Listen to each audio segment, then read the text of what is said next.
الحمد لله رب العالمين والصلاة والسلام على سيد الأنبياء والمرسلين وعلى آله وأصحابه وأزواجه وذرياته ومن تبعهم بإحسان إلى يوم الدين. أعوذ بالله من الشيطان الرجيم. بسم الله الرحمن الرحيم. ولا تمش في الأرض مرحا إنك لن تخرق الأرض ولن تبلغ الجبال طولا. وقال النبي صلى الله عليه وسلم اجعلوا الطريق 7 أذرع. صدق الله العظيم وصدق رسوله النبي الكريم ونحن على ذلك لمن الشاهدين والشاكرين والحمد لله رب العالمين. میرے محترم دینی بھائی، اللہ کا خصوصی فضل اور کرم ہے کہ اس نے ہم سب کو ایک ایمان والے گھر میں پیدا کیا. اسلام جیسے عظیم دولت سے ہم سب کو نوازا. پورے کائنات میں اسلام ہی اکیلا ایک ایسا مذہب ہے جس میں مکمل نظام حیات ہے. زندگی گزارنے کا پورا نظام اسلام ہی بتاتا ہے. بقیہ تمام مذاہب کو آپ اٹھا کر دیکھ لیجئے، ان کے طور و طریق، ان کا کلچر، اس میں کہیں نہ کہیں آپ کو کمی ضرور نظر آئے. اسلام ایک ایسا پاکیزہ مذہب ہے کہ جس نے ہم سب کو آخرت کے طور و طریق تو سکھائے کہ بھئی جنت میں جانے کے لیے کیا تیاریاں کرنی ہیں، جہنم سے بچنے کے لیے کن چیزوں سے بچنا ضروری ہے.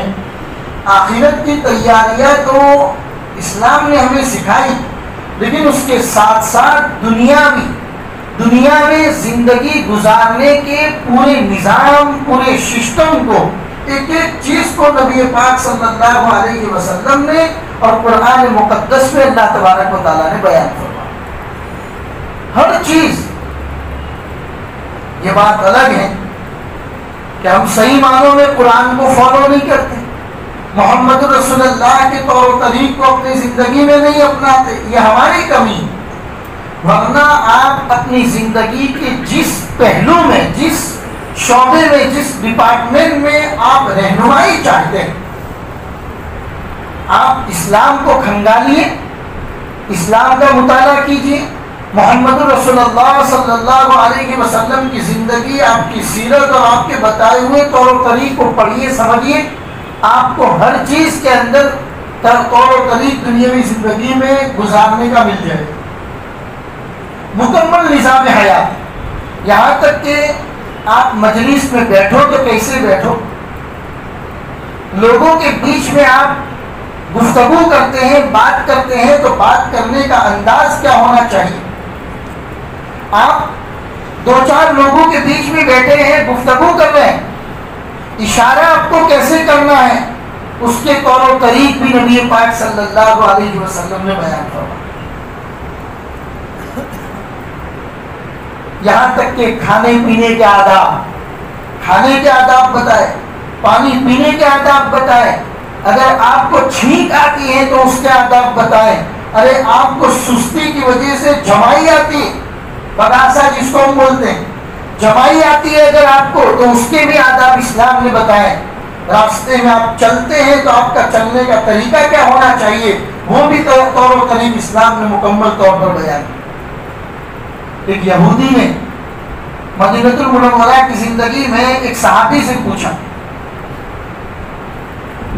کہ تمہارے نبی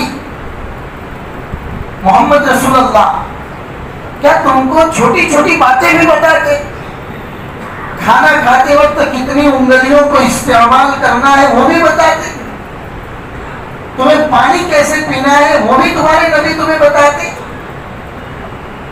تو وہ صحابی نے کہا ارے تو کھانا اور پانی کی بات کرتا ہے، ہمارے نبی پر قربان جاؤ کہ انہوں نے تو ہمیں استنجا کرنے کے طریقے بھی بتا دیے. پیشاب پاخانے سے فارغ ہونے کے بعد جب آپ صفائی کریں گے اس جگہ کی تو آپ کو صفائی کیسے کرنی ہے؟ ڈھیلا اگر آپ استعمال کرتے ہیں تو ڈھیلا آپ کو کیسے استعمال کرنا ہے؟ آگے سے پیچھے کی طرف یا پیچھے سے آگے کی طرف؟ کون سے موسم میں کیسے استعمال کرنا ہے؟ ہمارے نبی نے تو ہم کو وہ طریقے بھی بتا دیے. ہزاروں مرتبہ درود و سلام ہو ساقا. اللہ کے رسول صحابی فرماتے ہیں کہ قربان جاؤ اس نبی پر کہ اس نے تو ہم کو تمام طریقے بتائے، تم کھانے پینے کے طریقوں کی بات کرتے، راستے میں چلنے کے آداب اور طریقے بتائے.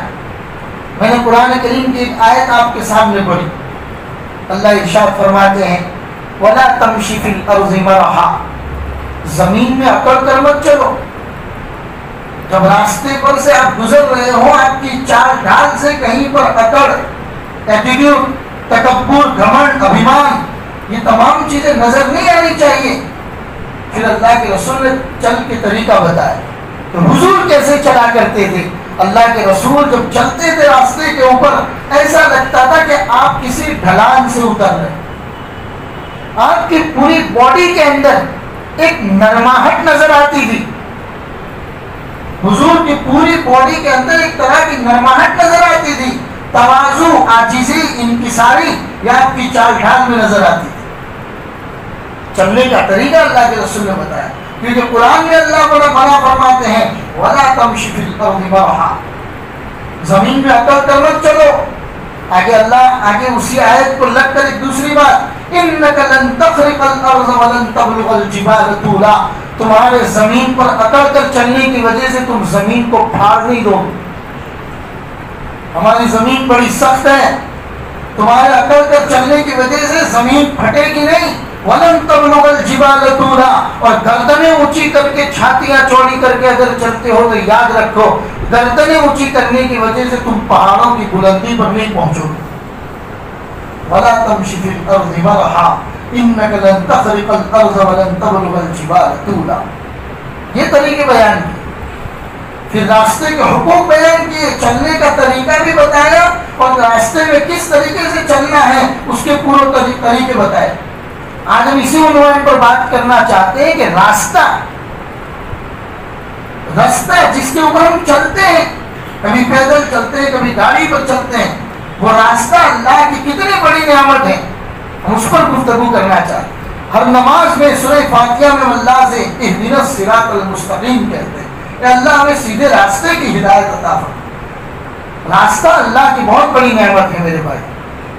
ایک زمانہ تھا جب راستہ گلیوں اور پگڈنڈیوں کی شکل میں ہوا کرتا تھا.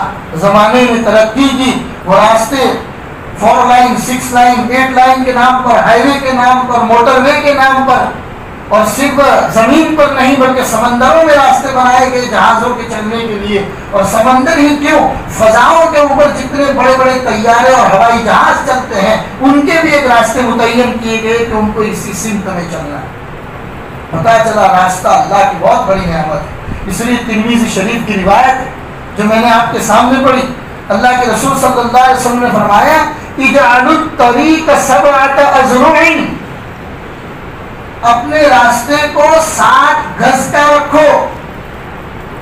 اس زمانے کا زیرہ، اس زمانے کا گز اگر آج کے فٹ کے ساتھ اس کو کمپیریزن کیا جائے تو 10 فٹ بیٹھتا ہے.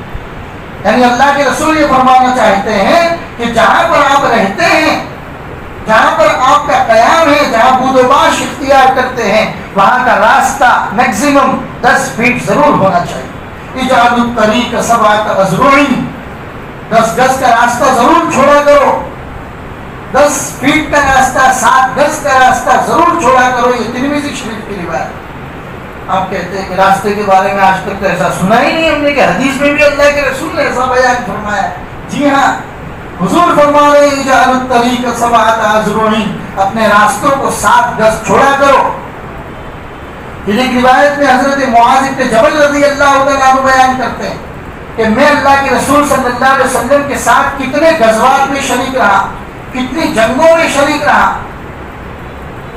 اور اس زمانے میں اسلام پنپ رہا ہے، اسلام پھیل رہا ہے. سب سے بڑی چیز مسلمانوں کے لیے ثواب کے اعتبار سے اگر تھی تو وہ جہاد، اللہ کے راستے میں نکلنا، اپنی جان اپنی مال کو خرچ کرنا۔ معاذ ابن جبل فرماتے ہیں کہ ایک مرتبہ ایک غزوے میں اللہ کے رسول کے ساتھ تشریف لے گئے۔ حضور نے فرمایا کہ بھئی اس جگہ کے اوپر پڑاؤ ڈالنا ہے، تو تمام لوگوں نے اپنے اپنے خیمے نکالے اور پڑاؤ ڈالنا شروع کر دیا۔ حضور نے دیکھا کہ کچھ لوگوں نے اپنے خیمے اور خیموں کی رسیاں جہاں پر باندھی ہیں وہ راستوں کے اوپر باندھ دی اور خیمے چوڑے کر دیے، خیمے بڑے بنا دیے۔ ہماری لائف کے ساتھ کمپیریزن کریں گے تو دیکھیے سرکاری جگہ ہماری کتنی ہوتی ہے، پھر ورنڈا باہر نکالتے، اور اگر کوئی اچھا آدمی ہے ورنڈا باہر نہیں نکالے گا تو کم از کم سیڑھی تو باہر نکالے گا ہی نکالے گا، اور کہے گا کہ میرے گھر کے باہر 15 فٹ تک تو میرا حق ہے۔ اس طرف یہ آدمی نکلا، سامنے گلی والا آدمی اس طرف نکلا، اور راستہ جو 20-25 فٹ چوڑا ہونا چاہیے تھا وہ 10 فٹ 8 فٹ چوڑا ہو کر رہ گیا۔ اور پھر انہی لوگوں کو اگر کوئی پریشانی آتی ہے، ایمبولینس لانے کی ضرورت پڑتی ہے تو ایمبولینس نہیں آ پاتی ہے، جو جگہ بچتی ہے اس میں ہم ہماری گاڑیوں کو بغیر ترتیب کے کھڑا کر دیتے ہیں۔ کبھی ایمبولینس آ گئی، اللہ نہ کرے کبھی آگ لگ گئی، فائر بریگیڈ کو لانے کی ضرورت پڑ گئی تو نہ فائر بریگیڈ آ پاتا ہے نہ ایمبولینس آ پاتی ہے۔ چھوٹا واقعہ بڑے واقعہ اور بڑے حادثے کی شکل اختیار کر جاتا ہے۔ نبی پاک صلی اللہ علیہ وسلم نے طریقے بتائے۔ وہ صحابی فرماتے ہیں کہ کچھ صحابہ نے اپنے خیمے چوڑے کرنے کے لیے رسیاں دور باندھی۔ حضور نے دیکھ لیا کہ آنے جانے والا راستہ تنگ ہو گیا ہے، اللہ کے رسول نے ایک منادی کو بلایا، آواز لگانے والے کو بلایا اور کہا کہ جتنے لوگوں نے خیمے لگائے ان کو آواز لگاؤ اور کہو کہ تمہارے خیمے لگانے کی وجہ سے راستہ تنگ ہو گیا ہے اور تمہاری وجہ سے آنے جانے والوں کو پریشانی ہو رہی ہے، اللہ کو تمہارا جہاد کی کوئی ضرورت نہیں۔ سوچنے اور سمجھنے کی بات ہے میرے بھائی، جہاد میں نکلے ہوئے ہیں، سب سے بڑی ثواب کی چیز ہے اس وقت صحابہ کے لیے۔ حضور فرما رہے ہیں کہ تمہارے خیمے لگانے کی وجہ سے، راستوں میں رسیاں باندھنے کی وجہ سے آنے جانے والے لوگوں کے لیے تکلیف ہو رہی ہے، راستہ تنگ ہو گیا ہے۔ اگر ایسا جہاد اگر تم کر رہے ہو تو ایسے جہاد کی اللہ کو کوئی ضرورت نہیں۔ راستہ اللہ کی بہت بڑی نعمت ہے میرے بھائی۔ آدمی آج کل سفر کرتا ہے، سفر کرنے سے پہلے سب سے پہلے وہ کیا چیز دیکھتا ہے میرے بھائی؟ 50 لوگوں کو پوچھتا ہے۔ اگر کسی اجنبی جگہ پر جانا ہوتا ہے، نئے ٹاؤن نئی جگہ پر جانا ہوتا ہے تو وہاں گئے ہوئے لوگوں سے پوچھتا ہے بھائی راستہ کیسا ہے، ہائی وے ہے، نیشنل ہائی وے ہے، کیا ہے، راستہ معمول ہے کہ نہیں ہے، راستے میں ہوٹل وغیرہ ہے کہ نہیں ہے، کھانے پینے کے سامان مہیا ہے کہ نہیں ہے، تمام راستے کی معلومات لیتا ہے، اس کے بعد سفر کرتا ہے۔ پتا چلا راستہ اللہ کی بہت بڑی نعمت ہے، اس کی قدر کرنی چاہیے۔ نبی پاک صلی اللہ علیہ وسلم جب مدینہ المنورہ تشریف لے گئے تو دیکھا لوگ راستوں کے اوپر بیٹھ کر گفتگو کر رہے ہیں، میٹنگیں کر رہے ہیں، جس کو ہم اپنی زبان میں کہتے ہیں گپے لڑا رہے ہیں۔ نبی پاک صلی اللہ علیہ وسلم نے صحابہ کو بلایا، پوری لمبی حدیث ہے میرے بھائی۔ رسول پاک صلی اللہ علیہ وسلم نے فرمایا، بخاری شریف کی روایت ہے، ایاکم والجلوس بالطرقات، راستے میں اوپر بیٹھنا چھوڑ دو، ایاکم والجلوس بالطرقات، راستے کے اوپر بیٹھنا چھوڑ دو۔ فقالوا یا رسول اللہ، صحابہ نے کہا اللہ کے رسول، ما لنا من مجالسنا بد نتحدث فیہا، ہم مجبور ہیں، گھر اتنے بڑے نہیں ہیں ہمارے، چھوٹے چھوٹے گھر ہیں ہمارے، گھروں کے اندر بیٹھ کر مشورہ میٹنگ وغیرہ نہیں کر سکتے ہیں، ہم مجبوری کے عالم میں راستوں کے اوپر بیٹھتے ہیں اور گفتگو کرتے ہیں۔ صحابہ نے اپنا عذر پیش کیا تو رسول پاک صلی اللہ علیہ وسلم نے فرمایا، اذ ابیتم الا المجلس فاتوا الطریق حقہ، اگر تم مجبور ہو، راستے کے اوپر بیٹھنے پر مجبور ہو، راستے کے اوپر کھڑے رہ کر بات کرنے پر مجبور ہو، فاتوا الطریق حقہ، تو راستے کو اس کا حق دو۔ فقال، صحابہ نے کہا ما حق الطریق یا رسول اللہ، اے اللہ کے رسول راستے کا حق کیا ہے، ہمیں تو پتہ نہیں۔ رسول پاک صلی اللہ علیہ وسلم نے فرمایا، نعم، راستے کے 4 حق ہیں، غض البصر، کف الاذی، رد السلام، امر بالمعروف والنہی عن المنکر. سب سے پہلی چیز جو اللہ کے رسول صلی اللہ علیہ وسلم نے فرمائی، راستے کا پہلا حق یہ ہے کہ غض البصر، اپنی نگاہوں کو نیچی رکھو. اگر تم راستے کے اوپر پہلی بات تو یہ کہ راستے کے اوپر بیٹھنا چھوڑ دو. حضور یہ بات ارشاد فرما رہے ہیں.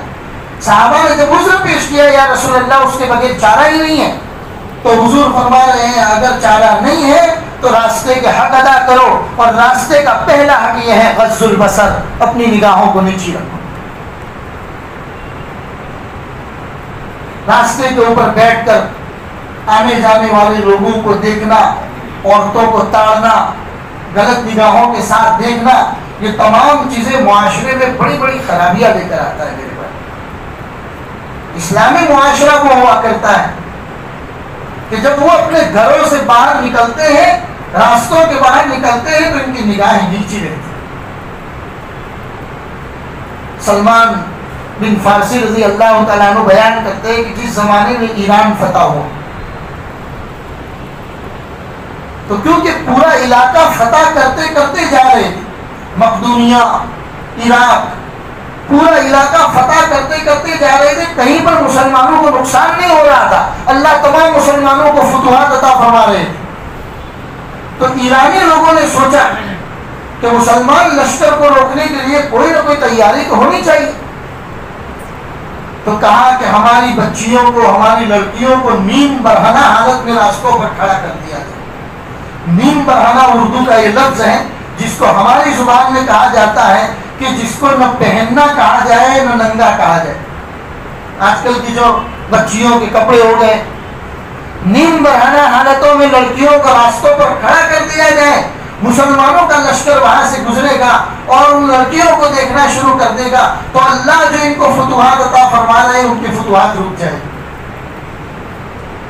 یہ بات کسی جاسوس نے حضرت ابو عبیدہ بن الجراح رضی اللہ تعالیٰ عنہ کو بتا دی.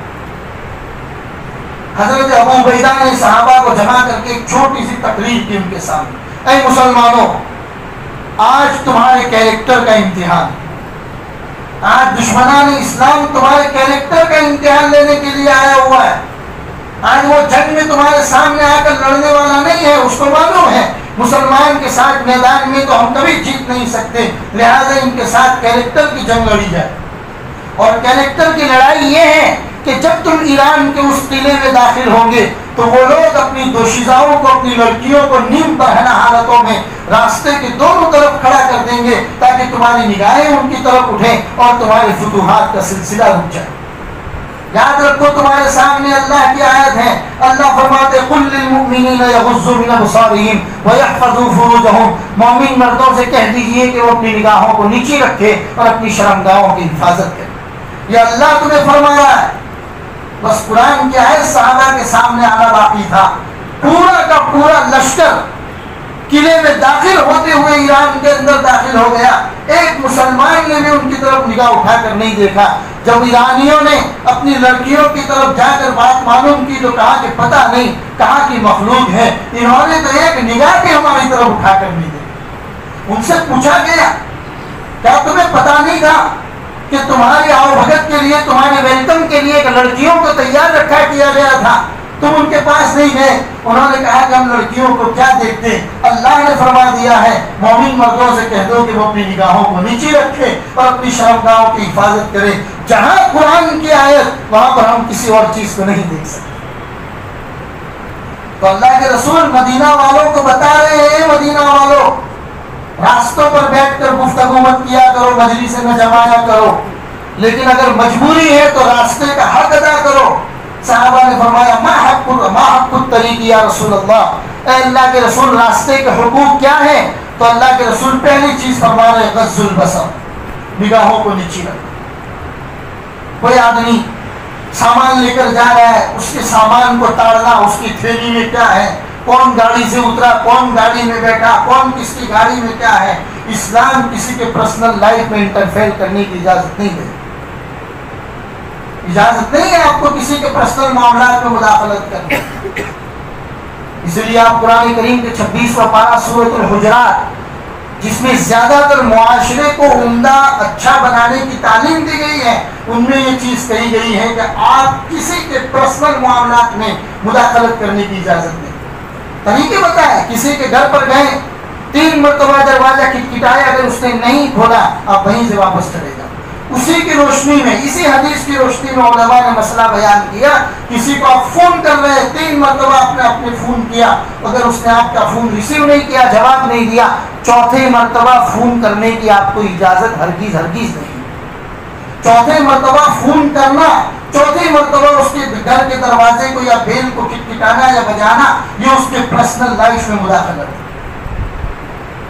بہرحال حضور فرما رہے ہیں کہ راستوں کے حقوق کو ادا کرو. پہلا طریقہ بتایا غض البصر، نگاہوں کو نیچی رکھو.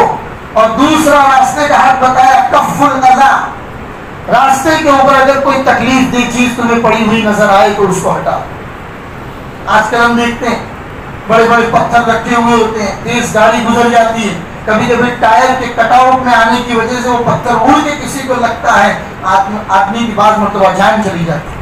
اگر آپ نے وہ پتھر اس لیے ہٹا دیا، اگر آپ نے وہ پتھر اسی لیے ہٹا دیا کہ اس پتھر کی وجہ سے کسی کو تکلیف نہ پہنچے، کانٹا، تھیلی، رسی آپ نے اس لیے ہٹا دی تاکہ اس کی وجہ سے کسی کو تکلیف نہ پہنچے، آپ کا ثواب کیا ملے گا کل قیامت کے دن؟ میں ایک دوسری حدیث آپ کو سناتا ہوں. نبی پاک صلی اللہ علیہ وسلم نے فرمایا، رسول پاک صلی اللہ علیہ وسلم فرماتے ہیں کہ جو بھی آدمی راستے سے تکلیف دہ چیز کو ہٹاتا ہے، اماطۃ الاذی عن الطریق، راستے سے تکلیف دہ چیز کو ہٹاتا ہے، فشکر اللہ نے اس کے اس عمل کو قبول کیا، فغفر له، اللہ نے اس کی مغفرت بھی کر دی، فادخلہ الجنہ، اللہ نے اس کو جنت میں داخل کر دیا.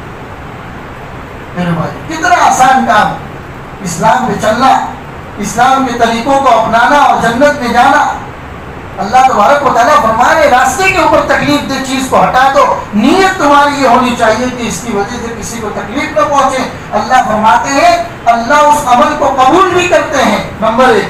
نمبر 2 پر ہے کہ اللہ اس کی مغفرت بھی کرتے ہیں، اور نمبر 3 پر ہے کہ اللہ اس کو جنت میں داخل کرتے ہیں. تو راستے کا دوسرا حق یہ ہے میرے بھائیوں، راستے پر سے تکلیف دہ چیز کو ہٹا. یہ روایتیں، یہ باتیں صرف جمعہ کے بیان میں سننے کے لیے نہیں ہے میرے بھائی. ایسے بیانات تو لمبے لمبے بیانات ہوتے ہیں، 50 بیان 50 سال سے ہم لوگ سنتے ہیں.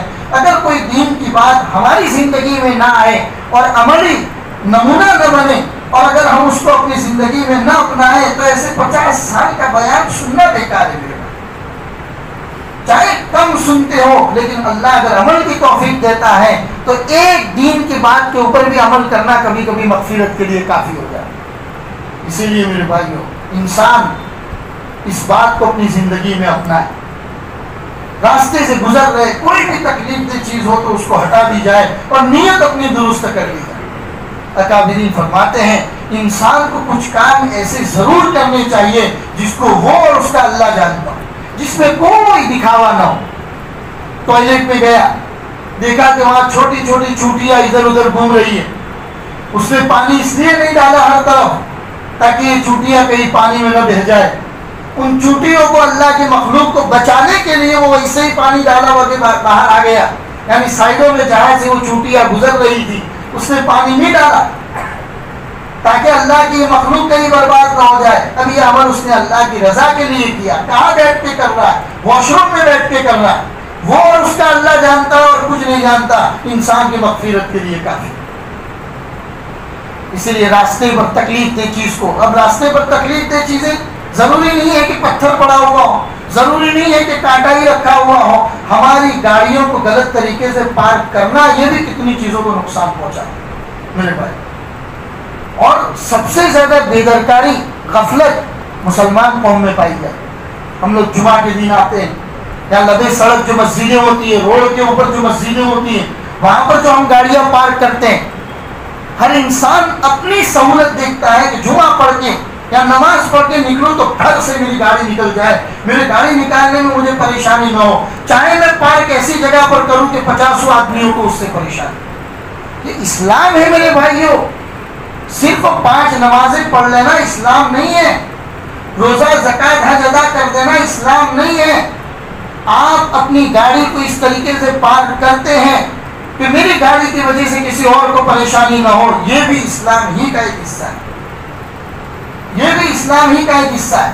راستے پہ آپ چل رہے ہیں, گاڑی چلا رہے ہیں, گاڑی کی جو لمٹ بندی ہوئی ہے راستے کے اوپر لکھا ہوا ہے کہ یہاں پر آپ کو 80 لمٹ کے حساب سے چلنا ہے, 50 لمٹ کے حساب سے آپ کو چلنا ہے. اس لمٹ کے اوپر اگر آپ جا رہے ہیں, آپ کا ایکسیڈنٹ ہوتا ہے, اللہ نہ کرے آپ کی موت ہوتی ہے, اللہ کے دربار میں آپ سوسائڈ کرنے والے لکھے جائیں گے, خودکشی کرنے والے لکھے جائیں گے آپ, اور آپ خدا کے گنہگار بھی ہوں گے. جس گورنمنٹ کے احکام کو آپ فالو نہیں کر رہے اس کے بھی آپ گنہگار ہیں. اسلام ہر چیز کا ایک طریقہ بتاتا ہے. راستے کے اوپر آپ چلتے ہیں تو آپ کو کیسے چلنا ہے. ہائی وے پہ چلتے ہو تو اس کا چلنے کا طریقہ الگ ہے. جہاں پر انسان, جہاں پبلک رہتی ہے, جہاں پر لوگوں کے رہنے کا ایریا ہے, وہاں سے آپ گزرتے ہو تو اس کے گزرنے کا طریقہ کیا ہوتا ہے. تمام طریقے محمد رسول اللہ صلی اللہ علیہ وسلم نے بیان کیے. تو گاڑی کو صحیح پارک کرنا یہ بھی گویا کہ تکلیف دہ چیز کو ہٹانے میں سے ہمیں اس کی طرف بھی توجہ دینے کی ضرورت ہے. اور تیسرا راستے کا حق اللہ کے رسول نے فرمایا رد السلام, سلام کا جواب دینا. سلام کے آداب بیان کیے گئے. بیٹھے ہوئے آدمی کے اوپر سلام کرنا ضروری نہیں ہے, آنے والا آدمی بیٹھے ہوئے پر سلام کرے.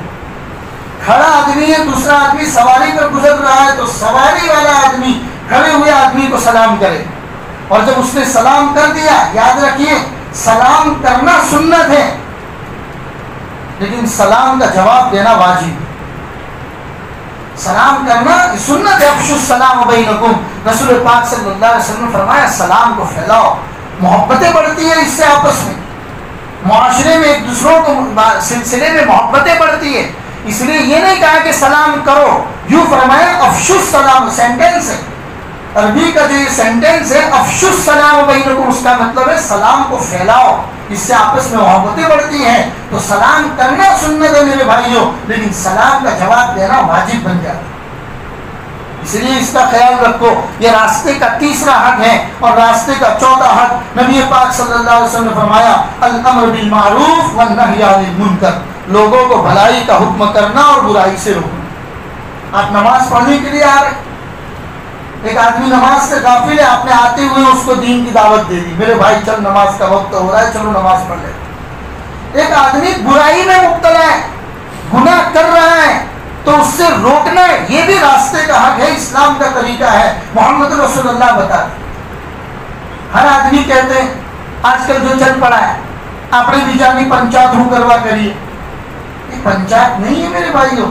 پوری دنیا اگر یہی سوچنے لگے گی تو پھر اللہ کو دنیا میں نبی بھیجنے کی ضرورت ہی کیا ہے.